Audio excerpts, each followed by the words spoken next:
One of the most destructive things your brain does hundreds of times a day is make everything mean something about you.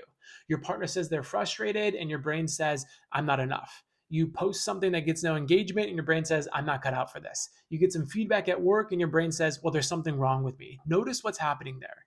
You're taking something external and making it mean something about who you are, which makes a normal Tuesday feel like an existential crisis. Your life is a roller coaster because your sense of worth is constantly dictated by what's happening in the outside world. Now, this makes sense because somewhere along the way, you learned that your worth was conditional. You were more loved when you weren't making mistakes. You were more valued when things were going well. So now your brain feeds everything through that prediction. It doesn't ask what happened, it asks, what does this mean about me? So you're on trial 24/7. But here's what nobody tells you: the dishes can just be about the dishes. It doesn't need to mean something about your worth. The event can just be an event. It doesn't need to mean something about you. Because even if there's something deeper below the surface, not treating it as an attack can be the thing that turns it into a healthy conversation and not an all out war.